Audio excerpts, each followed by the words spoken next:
Hi guys, it's Becky here, aka The Mindful Grower, and welcome to my first ever vlog. Please be kind with me. I have no idea what I'm doing. There's no amount of watching YouTube that can prepare you for vlogging, but I'm going to give it a go. So today I have come up to my allotment. I got the allotment on Tuesday of last week.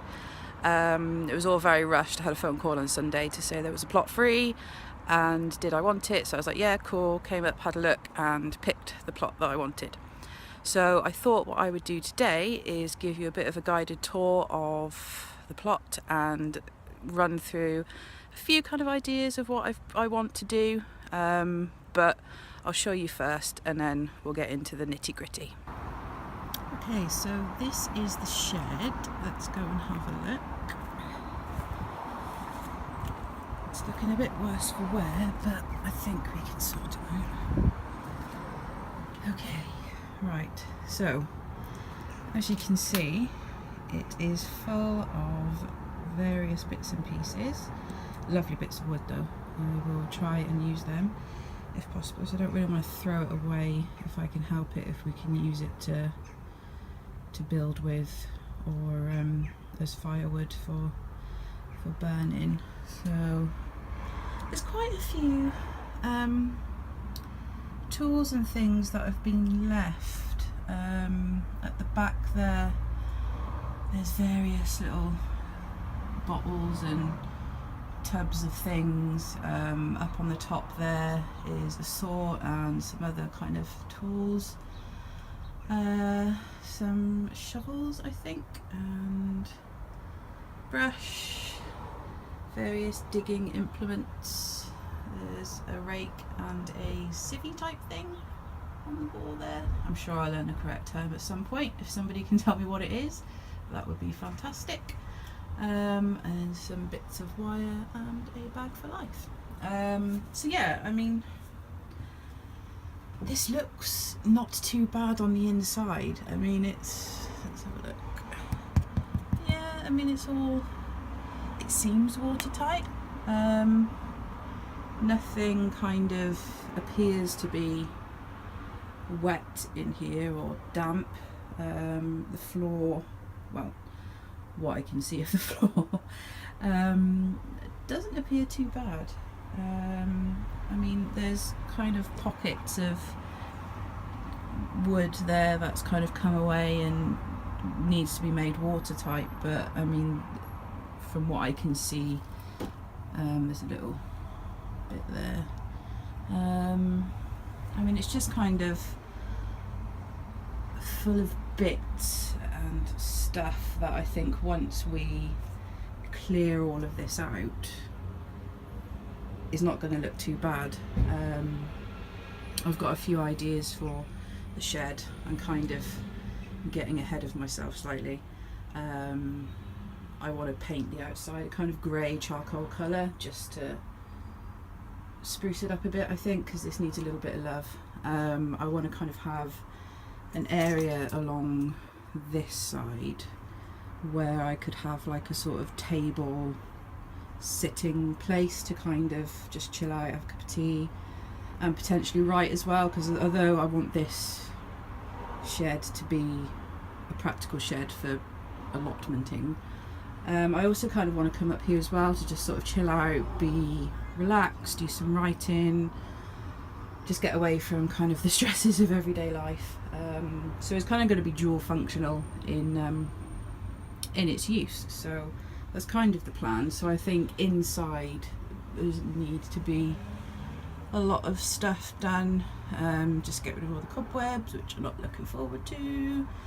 I'm going to have to start liking spiders and other creepy crawlies if I'm going to make this allotment a success. So pray for me.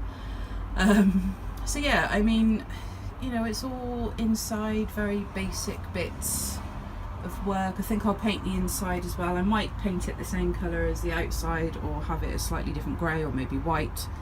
I don't know. I want to put along this bit potentially a solar light, because there was, I don't know if you can see it there very well, there is a light fixture and some wiring. So at one point this was wired for electricity. That doesn't seem to be the case now. I can't find any generator or any other point of electricity, so I'm going to get a solar light to put in somewhere along here so that there is some light in the darker months, but also I don't have to worry about electricity because there's no way I can get a generator up here. So yeah, so this is the shed. I'm gonna probably do another more in-depth vlog on the shed soon, once I've decided what I want to do with the interior and the exterior. I'll talk about that in a little bit more depth. So yeah, cool. Right, on to the next bit. Okay, so let me just give you a quick overview of the plot. So we've got those there, just down to the back there, and then up along this bit, then just along that to the end. I will start, I think, with the biggest things, which are the trees. So over here we have a lovely, if I can just go over this bit. Oh, there we go. Right, so here we have a beautiful apple tree. They're red apples. Let me see if I can get a little bit closer. It's very treacherous at the moment.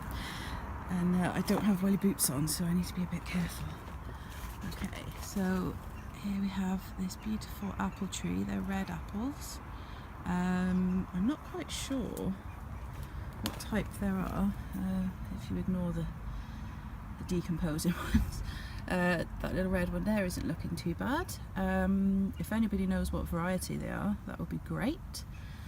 And then over here we have the elusive tree that we thought was a lime tree but actually isn't. So let's go and take a closer look.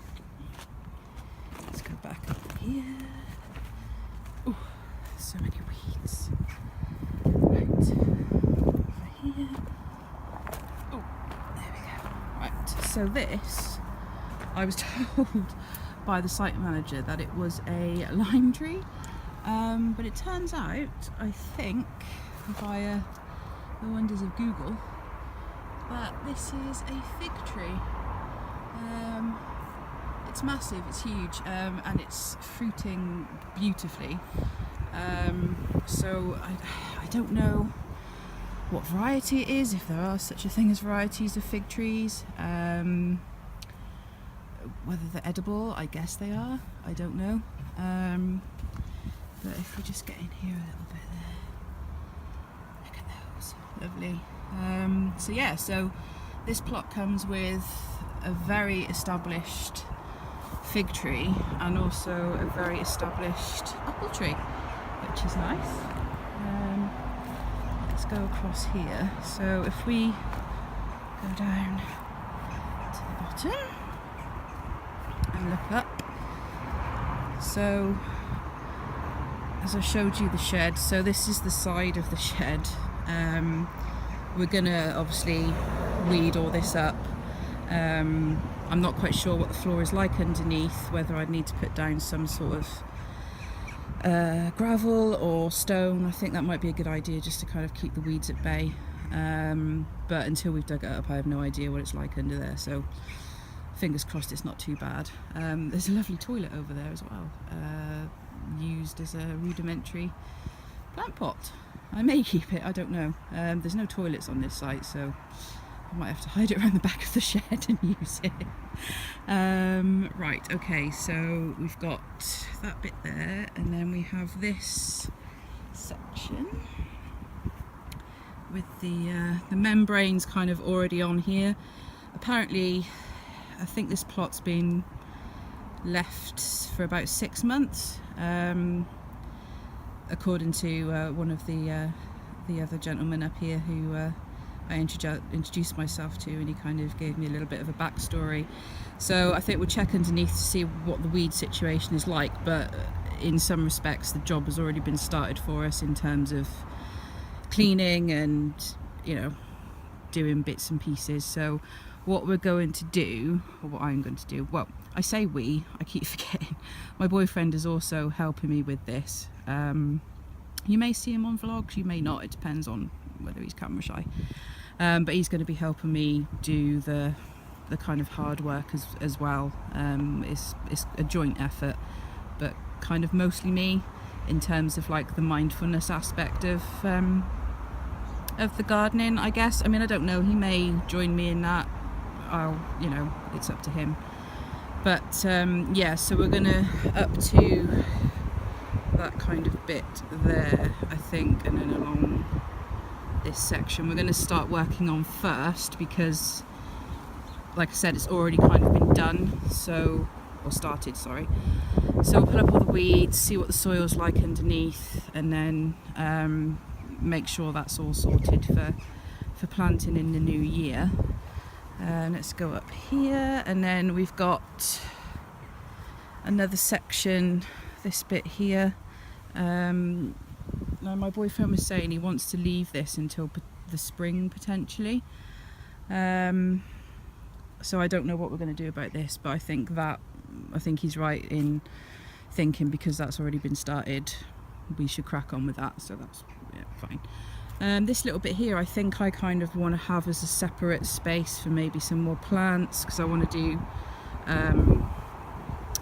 planting around the shed and that kind of area, then this section for the first year's crops, potentially have this as a separate kind of, I don't know, flower bed or something, I don't know, and then this bit will be another set of fruit, veg, whichever we decide to do.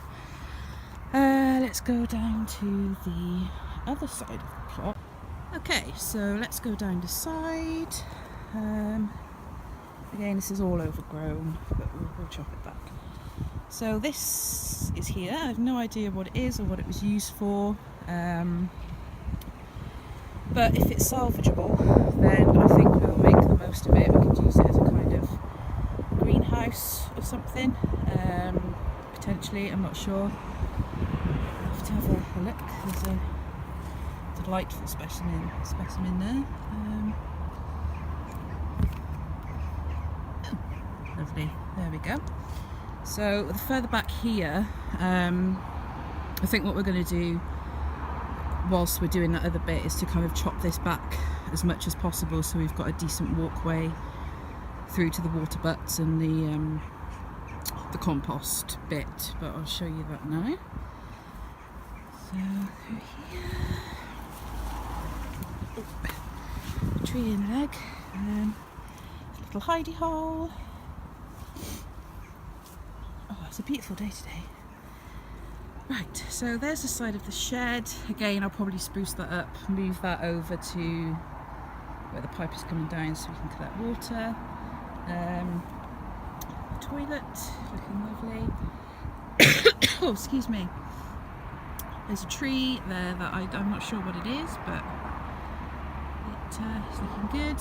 And then we've got these composty watery bins which we'll utilise at some point, and then there's the side there, so there's a lot of de-weeding and digging up to be done, but I think, you know, once we get going, I think we'll be fine, we'll be alright.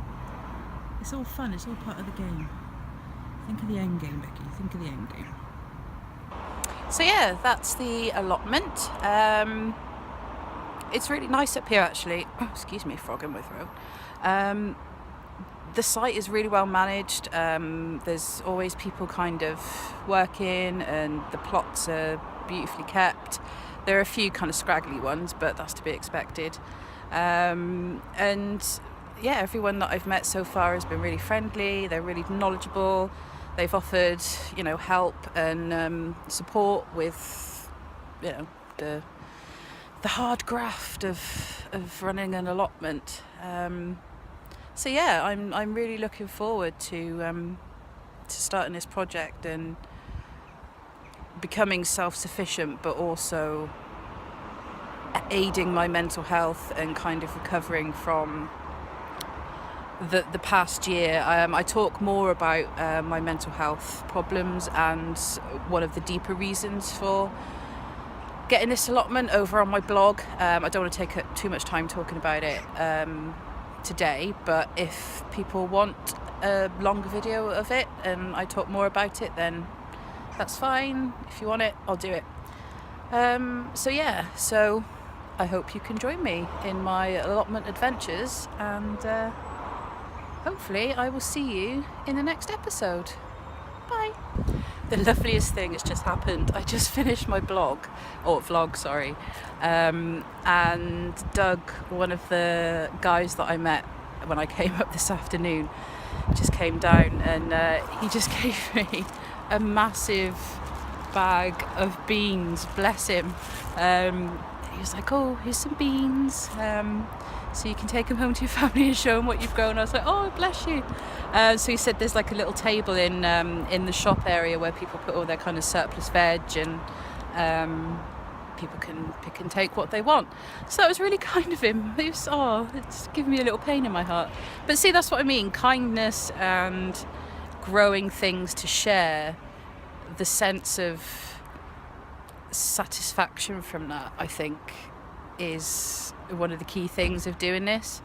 And he was telling me he's been on the site for like 50 years, so he's well versed in allotment life. So I think I will be picking his brains quite a few times during this journey and process.